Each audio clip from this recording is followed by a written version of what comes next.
سبحان الله وبحمده سبحان الله العظيم سبحان الله وبحمده سبحان الله العظيم سبحان الله وبحمده سبحان الله العظيم سبحان الله وبحمده سبحان الله العظيم سبحان الله وبحمده سبحان الله العظيم سبحان الله وبحمده سبحان الله العظيم سبحان الله وبحمده سبحان الله العظيم سبحان الله وبحمده سبحان الله العظيم سبحان الله وبحمده سبحان الله العظيم سبحان الله وبحمده سبحان الله العظيم سبحان الله وبحمده سبحان الله العظيم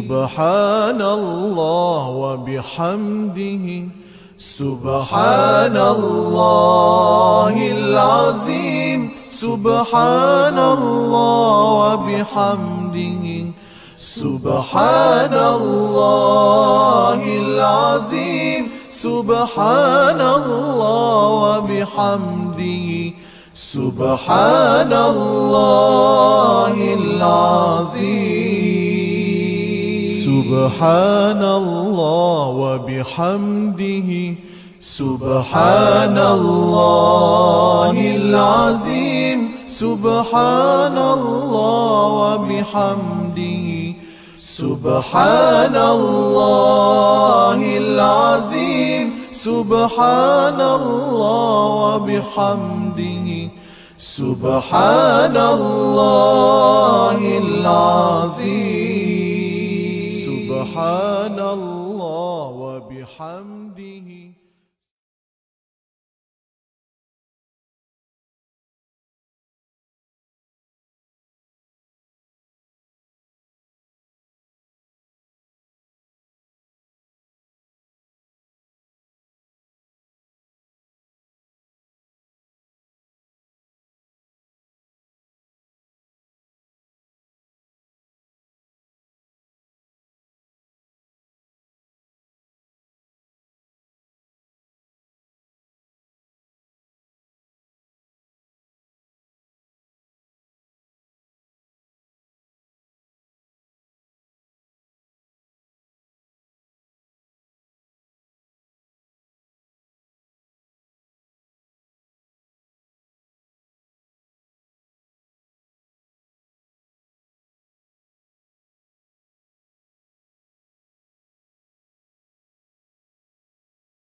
أعوذ بالله السميع العليم من الشيطان الرجيم. بسم الله الرحمن الرحيم. وفي موسى إذ أرسلناه إلى فرعون بسلطان مبين فتولى بركنه وقال ساحر أو مجنون فأخذناه وجنوده فنبذناهم في اليم وهو مليم.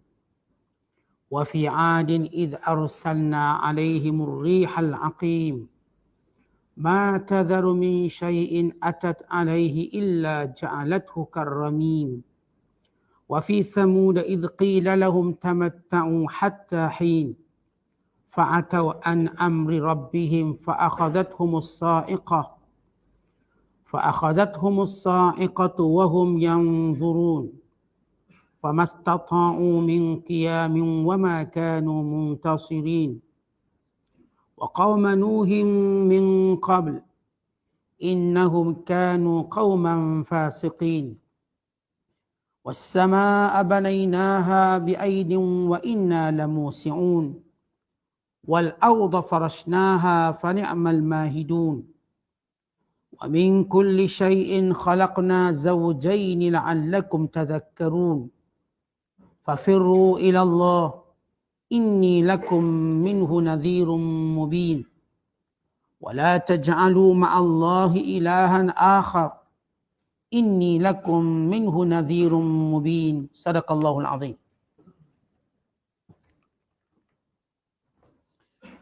Dan juga pada kisah Nabi Musa terdapat dalil-dalil yang memberi keinsafan. Tak kala kami mengutuskan kepada Fir'aun dengan membawa mukjizat yang nyata. Maka Fir'aun berpaling engkar dengan berdasarkan kekuasaannya sambil berkata, Musa itu adalah seorang ahli sihir atau seorang gila. Lalu kami adakan jalan mengambil Fir'aun bersama-sama tenteranya. Kemudian kami humbangkan mereka ke dalam laut, sedang ia berkeadaan tercela. Dan juga pada kisah kaum Ad, terdapat perkara-perkara yang menjadi iktibar. Ketika kami hantarkan kepada mereka angin ribut yang tidak mengandungi sebarang kebaikan. Angin itu tidak meninggalkan sesuatu pun yang dirempuhnya, melainkan menjadikannya hancur seperti debu. Dan juga pada kisah kaum Thamud, terdapat perkara-perkara yang menjadi pelajaran. Ketika dikatakan kepada mereka, bersenang-senanglah kamu hingga ke suatu waktu yang termaklum. Maka mereka membesarkan diri terhadap perintah Tuhannya. Lalu mereka disambut petir dengan tidak dapat melarikan diri sedang mereka melihatnya. Dengan demikian mereka tidak dapat bangun lagi dan mereka juga tidak mendapat pertolongan. Dan kaum Nabi Nuh kami juga telah binasakan sebelum itu. Sesungguhnya mereka adalah kaum yang fasik, yang derhaka. Dan langit itu kami dirikan dengan kekuasaan kami dalam bentuk binaan yang kukuh rapi. Dan sesungguhnya kami adalah mempunyai kekuasaan yang luas tidak terhingga. Dan bumi pula kami hamparkan untuk kemudahan kamu mendiaminya. Maka kamilah sebaik-baik yang menghamparkannya. Dan tiap-tiap jenis kami ciptakan berpasangan, supaya kamu mengingati kekuasaan kami dan mentauhidkan kami. Katakanlah wahai Muhammad kepada mereka, maka segeralah kamu kembali kepada Allah dengan bertaubat dan taat. Sesungguhnya aku diutuskan Allah kepada kamu sebagai pemberi amaran yang nyata. Dan janganlah kamu adakan Tuhan yang lain bersama Allah dalam kepercayaan kamu. Sesungguhnya aku diutuskan oleh Allah kepada kamu sebagai pemberi amaran yang nyata. Masih lagi kita berada dalam penafsiran surah Az-Zariyat. Surah yang ke-51 pada juzuk yang ke-27. Bermula ayat yang ke-38 sehingga ayat 51. Ayat-ayat yang kita bacakan ini menceritakan kisah-kisah Nabi-Nabi alaihimussalatu wassalam bersama dengan kaum masing-masing yang dibinasakan. Kesalahan mereka sama sebagaimana kesalahan yang dilakukan oleh umat musyrikin Mekah yang menyembah berhala, yang menduakan Allah, yang menolak Rasul, yang membohongi Rasul yang diutuskan kepada mereka, yang mempersendakan hukuman Allah, yang sombong dengan kekuasaan mereka, sombong dengan harta mereka, sombong dengan fizikal mereka. Maka kesudahan mereka semuanya hancur binasa. Maka cerita-cerita yang dipaparkan, yang dibawa oleh Allah Ta'ala, yang dirakamkan dalam Al-Quran ini sebagai pengajaran yang berpanjangan sehingga hari kiamat. supaya manusia mengetahui begitulah kesudahan setiap keingkaran. Hukuman dunia yang disegerakan dan hukuman akhirat yang menanti lebih dahsyat dan lebih mengerikan. Dan ayat-ayat yang kita bacakan juga menceritakan tentang keesaan Allah, kekuasaannya, bukti keesaan dan kekuasaan Allah untuk menafikan sekutu-sekutu bagi Allah yang tidak layak untuk disekutukan, yang tidak mempunyai apa pun kuasa dan upaya. Allah lah yang menciptakan segalanya sebagai tanda kebesarannya, keesaannya, dan Allah Ta'ala memberi peringatan kepada hambanya dengan dua peringatan, supaya kembali kepada Allah dengan fitrah mereka dan kembali mentauhidkan Allah yang esa. Dengan itu mereka akan selamat di dunia dan di akhirat. Ini intipati ayat-ayat yang kita bacakan. Kalau sebelum ini kita telah menceritakan iktibar pengajaran kisah Nabi Allah Ibrahim dan kisah Nabi Lut alaihi wassalam. Bagaimana Allah SWT menjadikan kisah-kisah ini pertama pengajaran kepada semua manusia.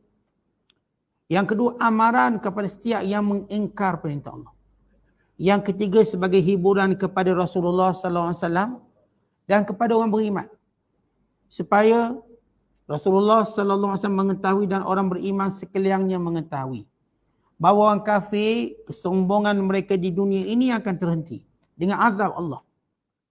Orang-orang kafir yang ingkar pada perintah Allah, mereka pasti akan dibinasakan oleh Allah. Walau bagaimanapun kekuatan mereka, bala tentera, harta benda, kesihatan mereka. Maka cerita ini sebagai hiburan kepada Nabi SAW dan orang beriman dan amaran keras kepada manusia yang mengingkarkan perintah Allah. Maka Allah bawa pula sesudah cerita dibinasakan kaum Nabi Lut yang telah kita ceritakan sebelum ini.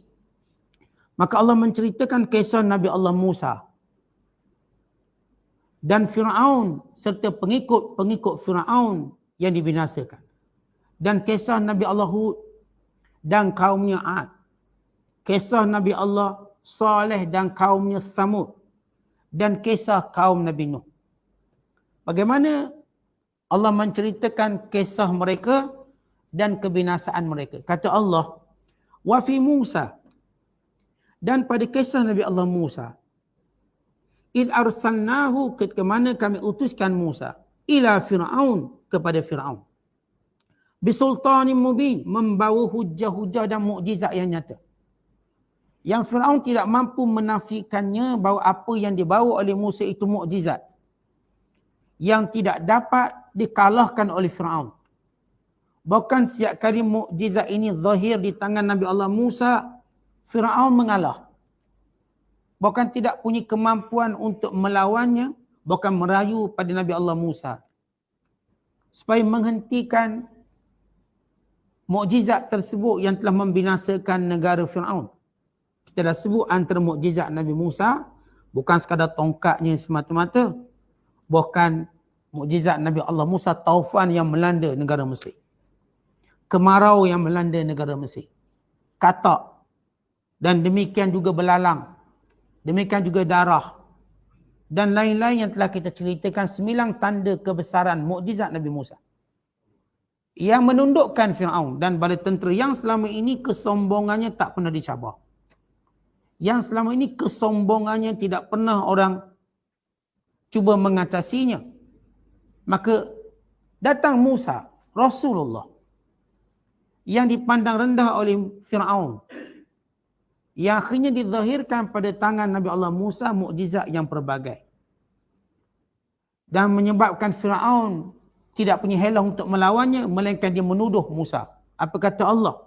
Fatawalla biruknihi. Lalu Fir'aun berlindung dengan kekuatan bala tentera dan kuasa yang dia ada. Waqal, sambil mempengaruhi rakyatnya, mempengaruhi bala tenteranya. Sahirun atau majnun. Ini Musa penyihir. Atau dia kata Musa ini seorang yang gila. Baik, kalau kita sebut yang pertama, tuduhan yang dikenakan kepada Nabi Allah Musa, satu tuduhan yang berlawanan dengan realiti. Pertama dikata sihir, sedangkan Fir'aun di sisinya ribuan ahli sihir.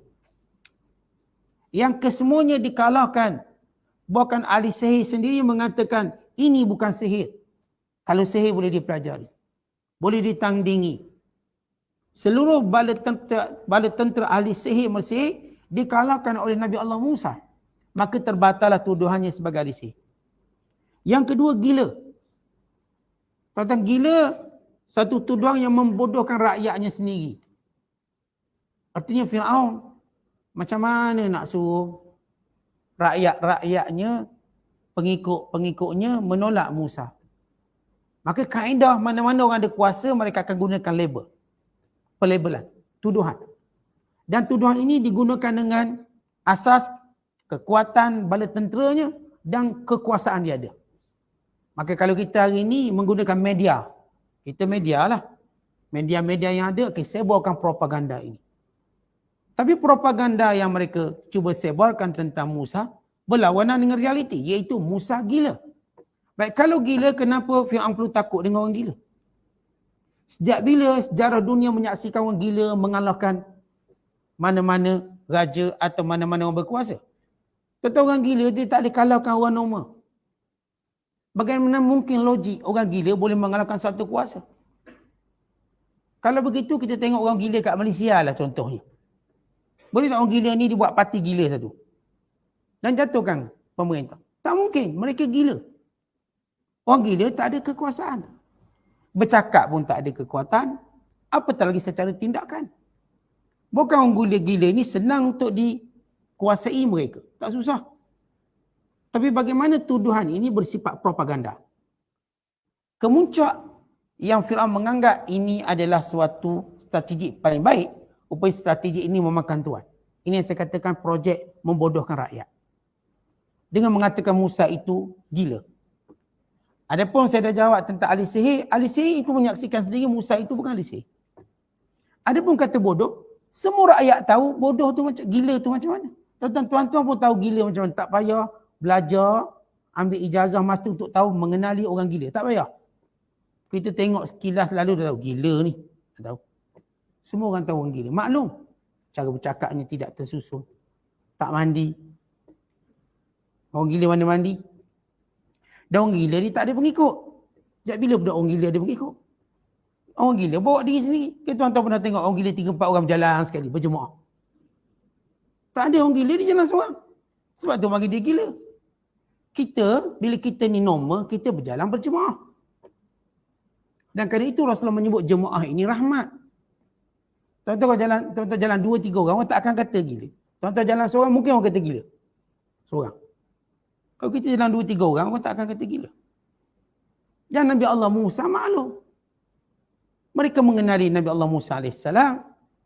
Tetapi yang kita sebut, ketakutan Fir'aun ini sampai peringkat dia memperbodohkan rakyat sendiri. Rakyat yang diperbodohkan dengan kuasa dia ada. Tetapi bila orang ada kuasa, orang ada harta, maka projek memperbodohkan rakyat ini dilakukan. Tetapi dia lupa bahawa manusia tak akan meredai dirinya diperbodohkan.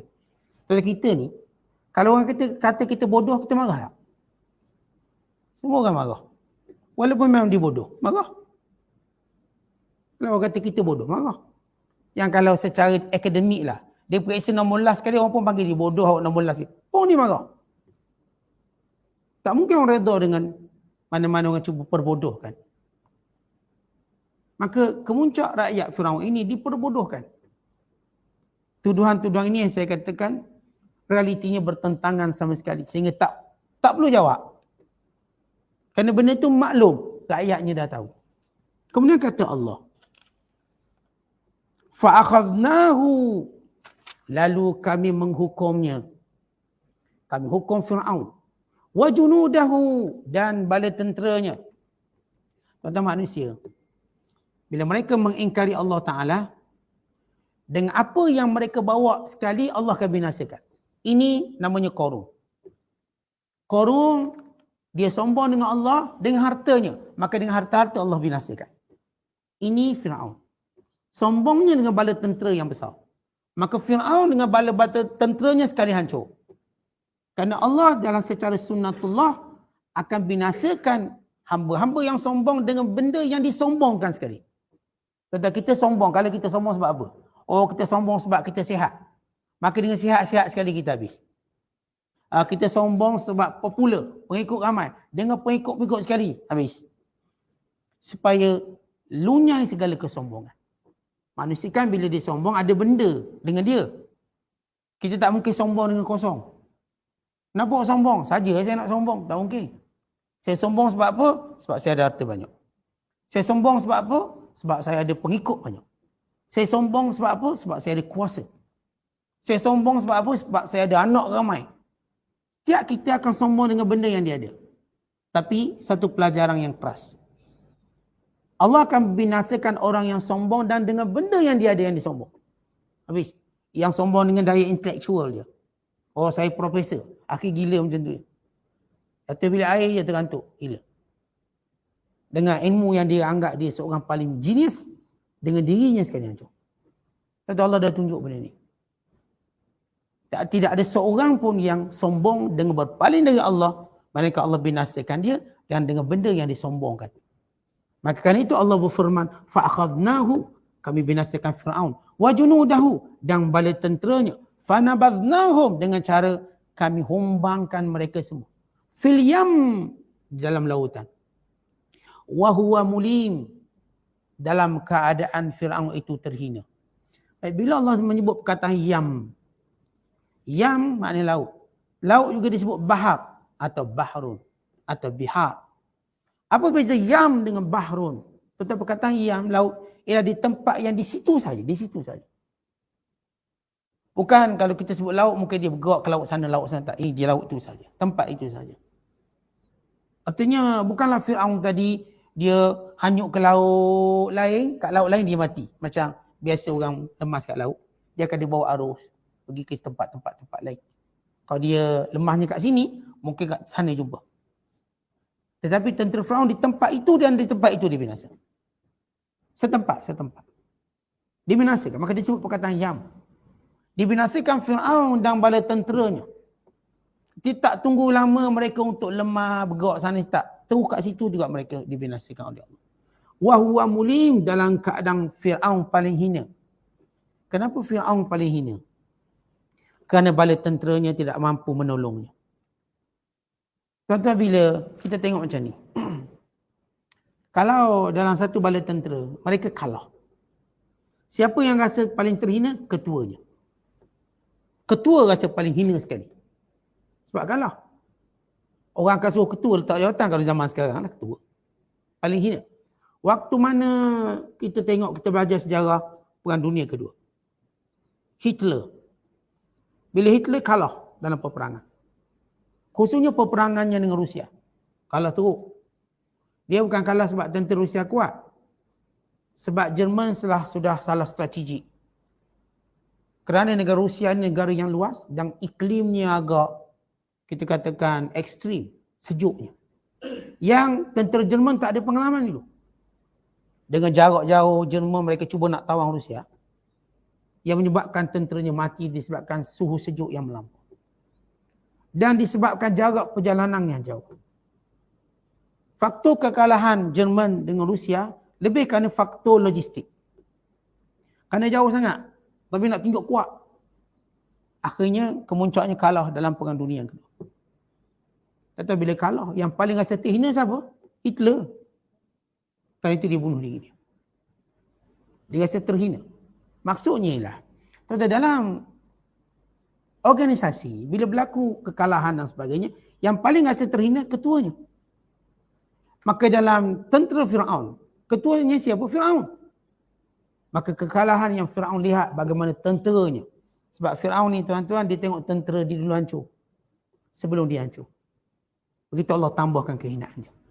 Bukan dia hancur dulu, baru tentera dia tengok tentera dia dulu, bergulung dengan laut.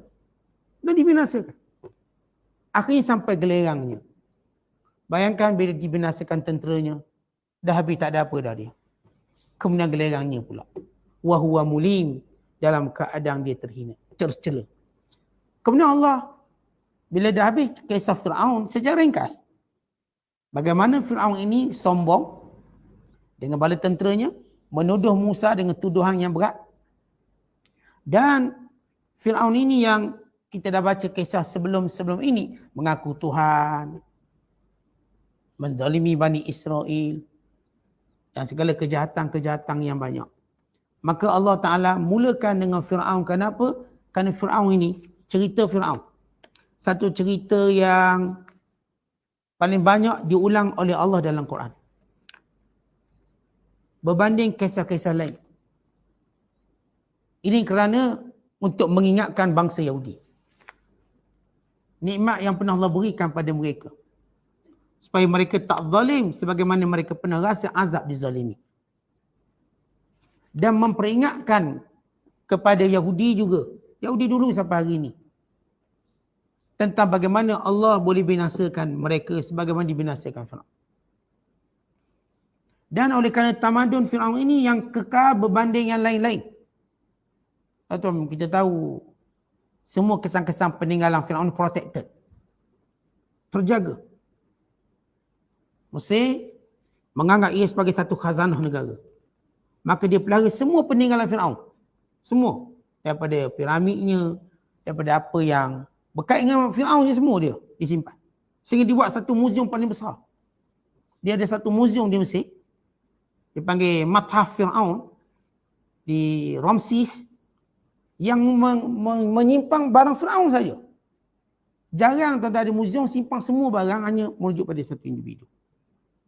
Ini muzium terbesar. Kalau tuan-tuan pergi, muzium paling besar. Simpan semua. Kita nak raung dia macam satu dewan besar. Stadium besar. Bawahnya ada, tingkat atasnya ada. Semua barang-barang peninggalan Fir'aun. Semua ada, kucing dia ada, buaya dia ada. Disimpan sekali. Yang berkait Fir'aun semua. Baik pakaian dia, alat kebesaran dia, pinggang mangkuk dia, lesung batu, semua ada. Alat-alat peperangan dia, termasuk mayat Fir'aun. Termasuk mayat Fir'aun. Semua disimpan. Maka apa yang Allah sebut dalam Quran, kerana ini benda yang manusia dapat tengok hari ini dan baca hari ini. Kemudian Allah ikuti dengan kisah Nabi Allah Hud AS. Dia mulakan dengan kaumnya, nama kaumnya wa fi adin, dan kaum Ad. Dan kita tahu kaum Ad ialah kaum Nabi Hud AS. Iz arsalna alaihimur rihal aqim, kami binasakan mereka dengan angin yang mandul yang tak beri manfaat. Perkataan ar-rih, yakni angin yang kuat. Dalam Al-Quran, dia ada dua perkataan maksud angin. Pertama ar-riyah, yang kedua ar-rih. Kalau ar-riyah, terjemahan literally-nya angin-angin. Ia memberi maksud angin-angin yang bawa manfaat. Mendebungakan, menurunkan hujan. Ini angin-angin yang beri manfaat. Kita tahu fungsi angin. Bukan sekadar dia menjadi medium kepada kapal-kapal layar untuk berlayar. Bukan sekadar dia menjadi medium pendebungaan tumbuh-tumbuhan. Bahkan medium kepada berlakunya hujan. Awan-awan digerakkan, dihimpunkan. Dan juga penyejuk, penyaman. Dan juga lain-lain fungsi. Banyak. Itu ar-riyah. Sebab itu disebut dengan perkataan plural, jamak. Banyak. Angin-angin. Tetapi kalau Al-Quran menyebut satu je perkataan ar-rih, angin. Ia merujuk kepada kebinasan. Angin paling kuat. Dan Allah menamakannya sebagai rih al-aqim. Aqim makna literally-nya mandul. Tetapi maksud di sini angin yang tak beri kebaikan. Dan angin ini kata Allah, ma tadharu min syai'in atat alaih illa ja'alathu karramim. Angin ini tidak melanggar sesuatu melainkan dihancurkan dengan sehancur-hancurnya. Dia punya kuat angin tadi, dahsyat angin tadi, bila mana angin ini bertiup, menghilangkan semua, menghancurkan semua. Bukan sekadar orang, binatang-binatang, tembok-tembok habis hancur. Bayangkan kencangnya angin. Hari ini tuan-tuan kita tengok puting beliung masih boleh diukur jarak dia atau diukur kekuatannya. 200 km sejam, 300 km sejam. Masih ada tembok yang kuat. Masih ada mereka menyorok dalam bunker. Mereka menyorok bawah rumah mereka buat. Tetapi angin yang melanda kaum Nabi Hud AS, kaum Ad, tidak ada yang dia lalu angin ini, mereka dia akan hancurkan. Karamin, hancur lebur, habis. Maka semua mereka binasa, mereka yang diselamatkan oleh Allah. Kemudian kata Allah, wa fi Thamud, dan kaum Thamud. Ini kaum Nabi Allah Saleh. Idh qila lahum, ketika mana dikatakan pada mereka, tamatta'u hatta hin. Kamu derhaka kepada Nabi Allah Saleh. Lalu mereka kata pada Nabi Allah Saleh, datangkan kepada kami bala datangkan kepada kami amaran yang Allah janjikan. Lalu kata Nabi Soleh, kamu tunggu 3 hari. Dengan harapan mereka masih nak taubat. Namun mereka mempersendakan Nabi Soleh. Mereka kata Nabi Soleh menipu. Walau Nabi Soleh tak pernah menipu walaupun bergurau. Akhirnya hari pertama, hari kedua, hari ketiga. Sehingga datang hari keempat. Hari di mana mereka dibinasakan. Kata Nabi Soleh kepada mereka dalam ayat yang lain. Tamatta'u fi darikum thalathata ayyam. Dzalika wa'dun ghairu makdzub. Berseronok-seronoklah kamu 3 hari sahaja. Akan datang janji Allah yang tidak pernah berbohong. Tentang datang hari keempat. Apa jadi kepada mereka? Kata Allah Ta'ala. Fa'akhadhathumus sa'iqah. Maka berlakulah ribut petir yang kuat. Kata sa'iqah artinya petir. Yang menyambar mereka. Yang membunuh mereka. Wahum yang zurun dalam keadaan mereka melihat kebinasaan mereka. Diikuti dengan taufan dan diikuti dengan petir sekali. Menyebabkan putus jantung-jantung mereka. Ni kena petir putus jantung. Dek kuatnya. Sehingga membakar diri mereka. Campur dengan angin. Mereka hancur binasa. Semuanya. Kata Allah Ta'ala. Famastata'u min qiyam. Sehingga mereka tak mampu lagi berdiri. Tetapi bila kita sebut perkataan tak mampu berdiri, artinya tak mampu buat apa. Saya akan pastikan, saya akan hukum dia sampai dia tak mampu berdiri. Maksudnya tak mampu dah buat apa-apa. Nak lari tak boleh. Nak ke sana, ke sini, semua tak boleh. Kenapa? Kerana mereka tidak ada tempat untuk mereka melarikan diri. وَمَا كَانُوا مُنْتَصِرِينَ. Dan mereka tidak akan ada yang dapat membantu mereka. Selepas disebut kaum Nabi Allah Saleh. Disebut pula kaum Nabi Nuh. وَقَوْمُ نُوحٍ مِنْ قَبْلِ. Dan وَقَوْمَ نُوحٍ مِنْ قَبْلِ. Dan kaum Nabi Nuh sebelum Ad dan Samud. Perkataan min qabl, sebelum kaum Ad, sebelum kaum Samud. Bukan sebelum Musa. Untuk menunjukkan kaum Musa, kaum Nuh yang pertama.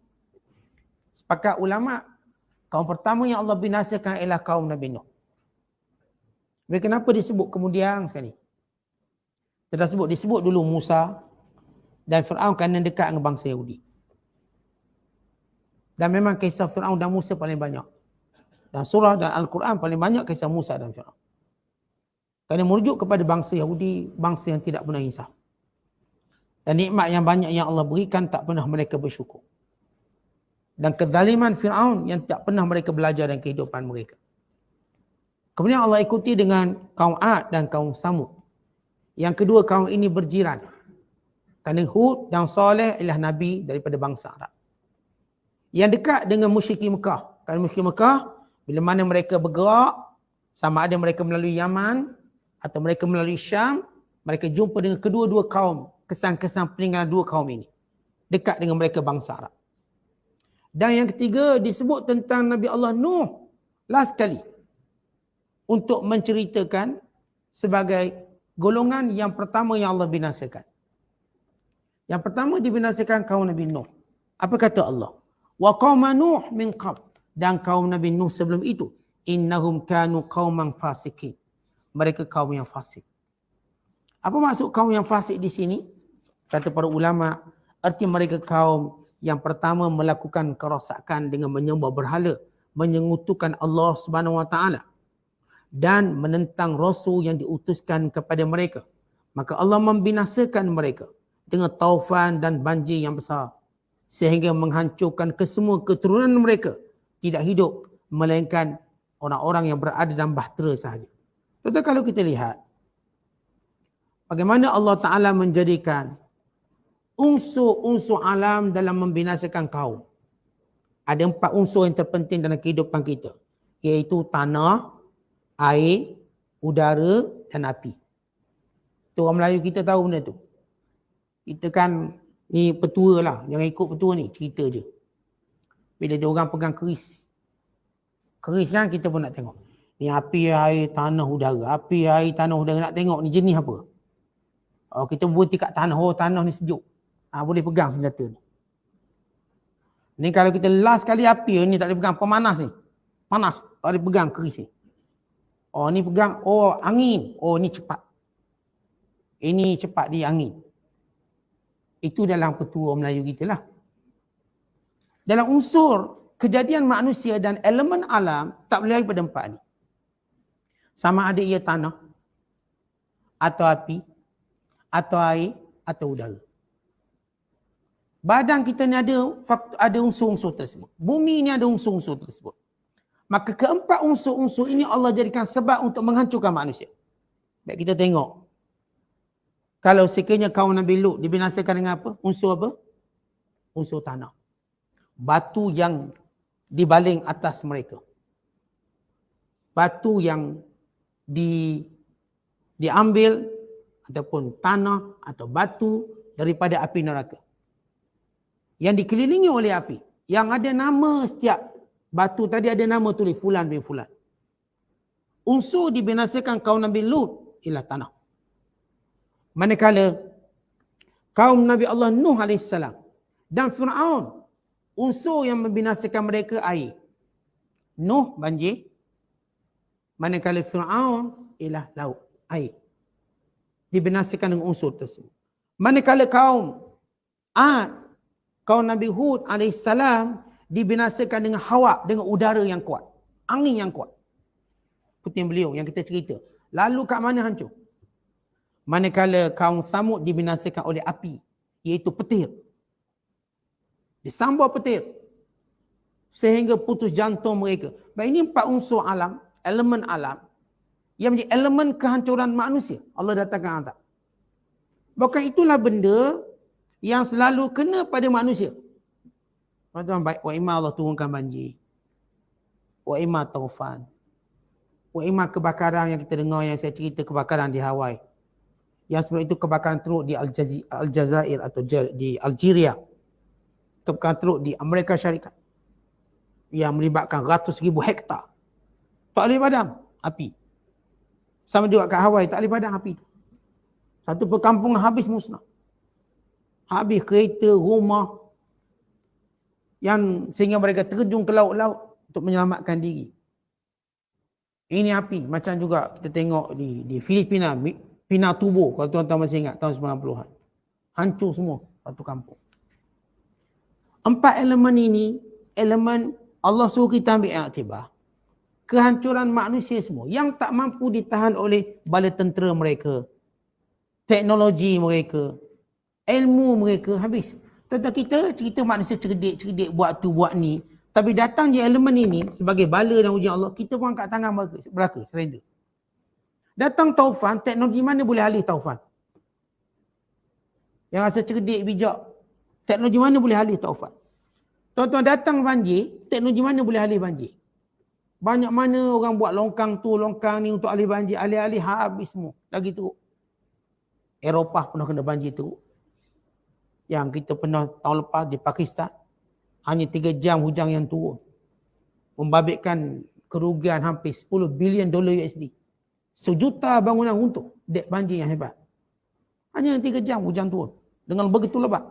Dengan kepala air semua habis. Kata ini semua menampakkan bahawa kita tak cerdik sangat. Walaupun kita hari ini ditipu seolah teknologi kita hebat, canggih, manggih. Kita tidak pernah mampu menyekat apa yang Allah takdirkan pada kita. Tak ada orang mampu mengalih kematian bila berlaku. Hebat mana pun dia, sampai waktu mati dah kita. Kat sini mati. Semua. Yang bijak-bijak, yang pandai-pandai, akhirnya tak mampu elak mati. Yang gagah, yang perkasa, tak mampu elak mati. Sama dengan unsur-unsur lain yang saya sebut. Yang bersifat malapetaka ni. Gempa bumi, banjir, taufan, api. Siapa boleh hindarkan benda ni semua? Siapa? Tak ada. Bila datang tuan-tuan sekalian, kita pun surrender. Jadi kat mana bijak kita? Kat mana hebat kita? Kat mana kuat kita? Yang ni berlaku pada kaum dulu dan berlaku pada kaum sekarang. Cuma apa beza? Kaum dulu bila dia berlaku dipanggil azab isti'sal. Azab yang membinasakan satu kaum. Sehingga tak ada lagi kaum Ad. Tak ada lagi kaum Thamud. Manakala pada umat Muhammad. Kita lah. Umat Muhammad ni umat akhir zaman. Kita dah sebut umat Muhammad ni dua. Pertama, umat Muhammad yang Islam, kita panggil umat mujab, yang menerima dakwah kita. Yang kedua, umat Nabi Muhammad yang tak terima Islam, kita panggil umat dakwah, yang kita terus tanggungjawab berdakwah pada mereka. Ada umat yang sudah menerima dakwah. Ni orang kafir ni semua umat Nabi Muhammad juga sallallahu alaihi wasallam. Cuma mereka dikenali sebagai umat dakwah, belum dapat Islam. Kita ni dah terima Islam. Daripada ummah mujabah yang dah menerima Islam ini sebagai cara hidup.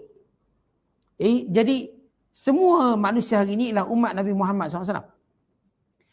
Rasulullah berdoa supaya jangan berlaku malapetaka ini kepada umatnya secara istiqsal, secara menyeluruh. Jangan turun satu azab, hilang habis bangsa Melayu. Tak akan. Hilang habis bangsa India. Tak akan. Hilang habis bangsa Cina. Tak akan. Allah ambil sebahagian untuk menjadi pengajaran sebahagian. Kita kan pernah kena tsunami. Maka paling teruk Aceh. Ambil sebahagian Aceh. Yang lain selamat. Supaya yang lain ambil pengajaran. Berlaku kebinasaan mana-mana negara, dia akan berlaku cuma pada satu tempat, pada kelompok manusia, yang lain selamat. Kenapa? Ini kemustajaban doa Nabi SAW. Nabi doa, ya Allah, jangan azab istiqsal, azab yang membinasakan kaum-kaum dulu, tidak mengenai umat aku. Kalau dia kena pun dia kena sebahagian. Dia tak kena semua. Datang putih beliau, ni Katrina datang, serang wilayah di Amerika. Kawasan tu je kena, yang lain tak kena. Yang lain boleh bantu. Dan lebih penting, yang lain ambil pengajaran. Kita pun bangsa Melayu, ada tempat Allah kenakan bala untuk kita berfikir, muhasabah, mengambil pengajaran. Tak akan berlaku bala itu pada semua orang Melayu kena, tak mungkin. Kan ini doa Nabi SAW. Tapi keempat-empat unsur ini akan terus menjadi tentera Allah atas muka bumi. Yang saya katakan semua benda ni tak ada orang pun mampu mengelak. Tak ada satu teknologi pun mampu untuk menghentikan banjir, menghentikan api. Walaupun ni hotel dipasang dengan air automatik ni, turun air kalau berlaku haba, terbakar juga. Walaupun dah ada amaran tsunami, belum tsunami dikeluar amaran, berlaku juga. Sehingga menyebabkan manusia tak ada upaya. Dah buat bangunan yang boleh menahan gempa bumi, hancur juga. Dah guna semua teknologi, semua. Supaya kita tahu kita di hadapan tentera Allah ni kita lemah. Tak ada apa kita. Kita cuma buat ikhtiar sekadar menyedapkan hati kita. Macam tuan-tuan makan vitamin lah, penyedap hati je. Oh, makan vitamin sihatlah sikit. Kita buat medical check up rasa sihat sikit. Makan suplemen rasa sihat sikit. Alih-alih mati lebih dulu pada orang sakit. Itu cuma penyedap hati. Tak lebih pada tu. Tuan-tuan sedapkan hati. Alhamdulillah Ustaz, saya dah check kat hospital. Doktor kata jantung saya macam umur 20 Ustaz. Padahal saya umur 60 ni. Oh, dia punya gembira lain macam. Doktor kata ni, baru macam jantung umur 20. Awak punya darah pun baik, bagus. Doktor pula tanya, apa rahsia awak Doktor tanya. Doktor pula kata, rahsia awak apa boleh sihat macam gini? Keluar hospital elok mati. Kena langgar di kenderaan doktor tu. Mati. Bagaimana kita lihat kesudahan manusia supaya kita tahu bahawa yang kita buat ni untuk sedapkan hati je. Realitinya bila datang takdir tidak ada yang mampu menolaknya. Contoh kita ambil vaksin, buat sedap hati je. Realitinya kena juga. Jangan cakap, oh saya ada vaksin tak akan kena. Jangan cakap besar. Jangan cakap besar. Itu status cara ikhtiar dan nak sedap hati. Dan campur kalau kita pula sebab nak mudahkan proses undang-undang. Tidak payah nak gelar negara, payah. Kalau kita tak kait dengan umrah haji tak ambil kita. Tapi ada banyak benda. Nak makan pun payah. Sebab dia cek vaksin. Dah, kita ada makanan kegemaran kita. Tak boleh masuk pula. Itu jadi macam menyukarkan kita. Jadi kita pun ambil untuk sedapkan hati kita. Supaya bebas pergi tempat tu, tempat ni. Tapi realitinya tuan-tuan, itu bukan menghentikan takdir Allah.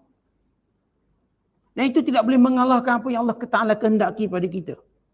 Sebab itu bila seorang tu sombong je dengan apa yang diikhtiarkan, akhirnya gugur semuanya. Kata yang kita ikhtiar, jangan sombong. Itu cuma saya katakan penyedap hati. Tak lebih pada itu. Kita misal kata, oh Ustaz saya tahu semua ayat-ayat cinta. Sebab saya sentiasa boleh pick up isteri saya. Dia hari boleh pick up, hari dia lari juga. Saya ada ayat untuk pick up suami saya. Pick up. Hari dia lari juga. Kenapa? Kita tak ada apa-apa. Itu ikhtiar biasa kita. Jangan siapa pun mendakwa ikhtiar dia akan menghasilkan satu jawapan yang tepat. Tuan-tuan, ikhtiar, saya kata satu cara kita meneka kehidupan kita. Jawapan tentang kehidupan Allah dah tetapkan. Saya meneka-nekalah dengan cara saya buat macam ni, selamatlah saya. Saya teka-teka.